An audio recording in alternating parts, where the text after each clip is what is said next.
Mascot king nga pala. Kumakayod para sa pamilya. Day 1 nga pala ngayon ang aking ultimate 1 million ipon challenge. Kaya alas 4 pa lang ng umaga ay gising na ako para makapaghanda at makapagluto. Naganda na rin pala ako ng breading mix para sa ating lulutuing fried chicken.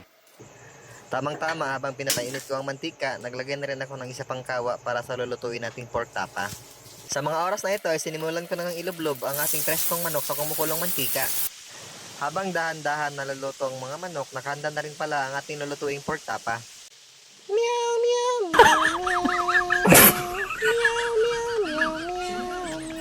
Pagkatapos nga ng ilang minuto, ay luto na ang ating manok, ang ating tapa, at tapos na rin tayong magsaing.